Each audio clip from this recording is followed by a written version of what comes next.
Axşamınız xeyir olsun müəllimlər. Deməli bizim bugünkü dərsimiz olacaqdı 8-ci sinifdən mövzu 17 məişət soyuducusunun quruluşu və iş prinsipi. Deməli məişət soyuducuları nə üçün bizə lazımdır? Tez xarab olan məhsulları, yarım fabrikatları, məsəl üçün hazır xörəklərin soyudulmasında, yəni qısa müddətli saxlanmasında bizə köməkçi rol oynayır. Yəni soyuducusuz artıq özümüzü təsəvvür eləyə bilmirik. Soyuducu da istilik keçirməyən kamerada aşağı temperaturu qoruyub saxlaya bilən qurğudur. Deməli necə bir qurğu oldu? İstilik keçirməyən kamerada aşağı temperaturu qoruyub saxlaya bilən bir qurğu oldu. Deməli soyuducular da iki növə ayrılır. Qida məhsullarını saxlamaq üçün olan orta temperaturlu kameralar, bir də aşağı temperaturlu dondurucular. Məsəl üçün hissə olaraq da iki hissədən də donduran, bir də normal saxlayan, belə yadda saxlayaq. Deməli ən müxtəlif quruluşa malik məişət soyuducuları istehsal olunur. İşləmə prinsipinə görə olan soyuducuların növlərini desə, o zaman yadımızda qalsın. Kompressiyalı, absorpsiyalı, termoelektrik. Yəni bu üç növdə deməli işləmə prinsipinə görə üç cür olur. Ən çox yayılanlar da, yəni ki, yayılan dondurucu növü də kompressiyalıdır. İndi baxırıq kompressiyalı soyuducunun quruluşu necədir?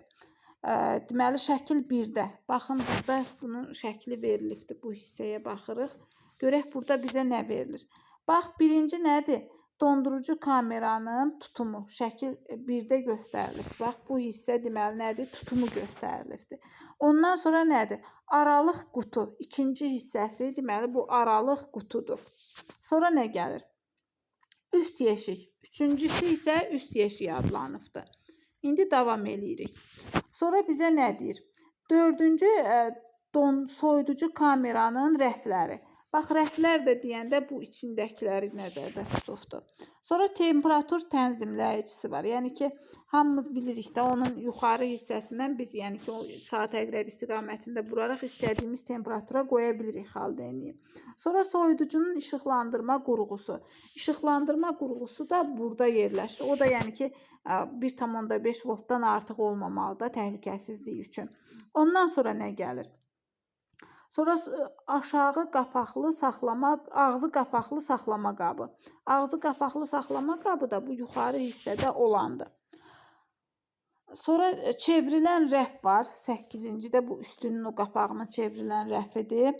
Sonra yumurta saxlamaq üçün olan yerləridir burada. Başqa nə var baxaq. Sonra rəf ayıran var. 10-cu yerdə bu rəf ayırandır. 11-ci yerdə çəpərli rəfdir. Bu hissə göstərilibdir.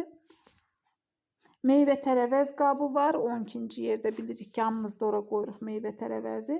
Bir də tənzimləyici dayaqlar. Yəni onun ayaqlarını düzgün saxlamaq üçün olan dayaqlar. Bax, tənzimləyici hissəsinə burada ayaq rolunu gedir. Məsəl üçün ütüdə var idi, elektrik yandırıcısında da var idi tənzimləyici. Ütüdə məsəl üçün qururduq onu, ütünün temperaturunu tənzimləyirdi. Məsəl üçün elektrik yandırıcısında da var idi onun tənzimləmək üçün. Burada tənzimləyici dayaqlar ayaq rolunu oynayır, yəni onu saxlamaq üçün. İndi davam edək. Deməli, bax, şəkil 1-də iki qatlı soyuducunun daxilində mənfi temperaturu qoruyub saxlayan dondurma kamerası, qida məhsulları üçün saxlama hissələri, soyuducunun aşağı hissəsində məhsulların yerləşdirilməsi üçün rəfləri olan soyuducu kamera yerləşir.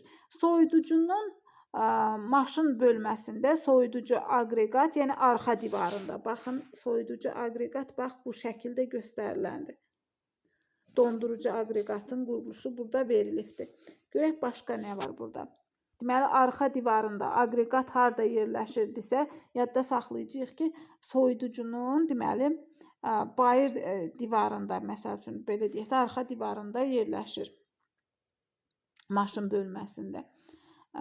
Sonra kameralar soyuducunun bayır divarlarından istilik keçirməyən materialdan xüsusi qatla ayrılır. Kameranın qapıları da bağlanıb. Kamerada qarşısı qapılarla bağlanıbdır. Deməli, kameranın iki qatlı divarlarında da istilik keçirməyən material var. Yəni içərini soyuq saxlayan material var. Çölün istini içəri vermir. Hər tərəfdən soyuducunu əhatə edən istilik keçirməyən qat xaricdəki istiliyi daxilə keçməyə qoymur. Qapı arasında hava keçə bilən məsafə olmasın deyə qapıların daxili divarlarına kipləşdirici qoyulur. Yəni o rezin şeylər onu kip saxlayır ki, içəri hava dolmasın, isti hava. Qapı bağlanarkən kipləşdirici soyuducunun qabaq səthinə kip yapışır. Soyuducunun qapıları örtülü halda sürgü ilə saxlanılır. İndi baxırıq. Bax, soyuducunun əsas hissəsi soruşsa bizdən, yadınızda qalsın ki, hansıdır? Bax, bu şəkildə gördüyümüz əsas hissəsidirsə, götürcük dondurucu aqreqatı. Bax, burada belə bir cümlə verilibdir. Soyuducunun əsas hissəsi dondurucu aqreqatdır. Testdə də bu cürə düşəcəkdir. Deməli, o soyuducunun əsas hissəsini işlək kamerasını neyinir? Soyudur. Dondurucu aqreqat öz növbəsində iki hissədən ibarətdir. Bax, kondensator hansı oldu? Bax, bu şəkil birdəki, bax, bu qırmızı gedənlər. Deməli, bunlar kondensator oldu, dondurucu aqreqatın hissələridir. Buxarlandırıcıdır. Buxarlandırıcı hansı oldu? Bax, bu hissəsi. Bir də kompresordan ibarət oldu. Kompresor da, bax, bu mühərrikidir. Deməli, dondurucu aqreqatın hissələri desək, nəyi yadda saxladıq?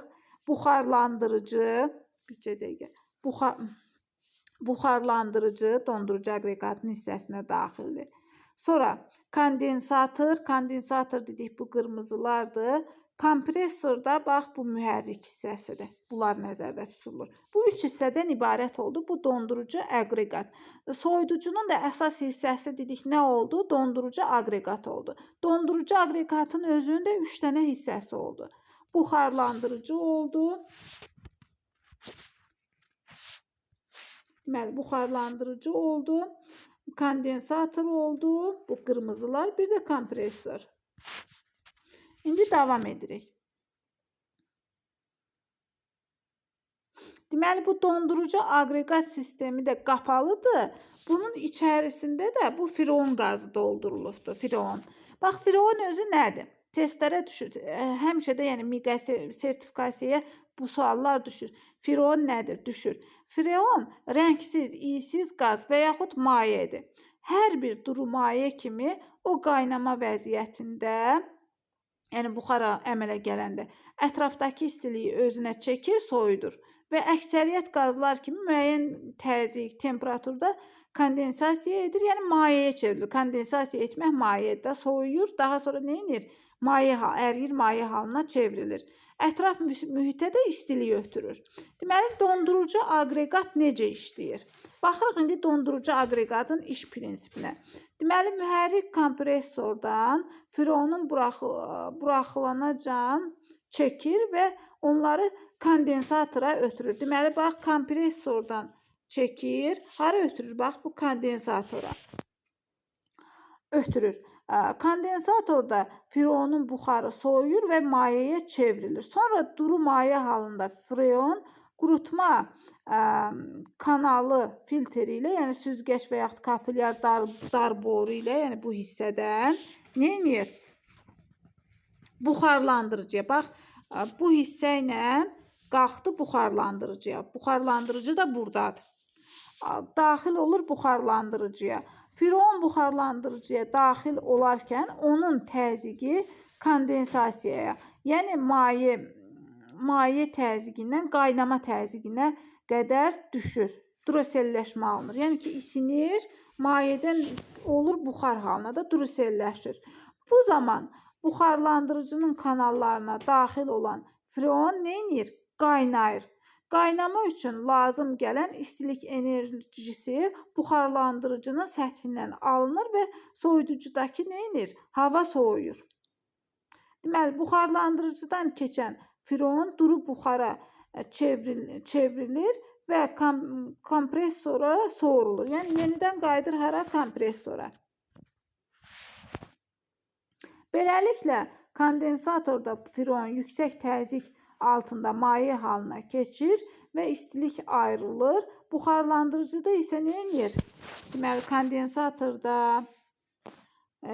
yüksək təzyiq alınır. Buxarlandırıcıya gəlib çatanda aşağı təzyiq halında olur, qaz halına düşərək istiliyi özünə udur, soyuğu buraxır. Deməli, kompressor nədir, druselləşmə nədir? Bunlara da baxaq. Sonra keçək o birisi səhifəyə. Bax, kompressor havanı, buxarı, qazları sıxmaq üçün olan qurğudur. Kompressor hansı oldu?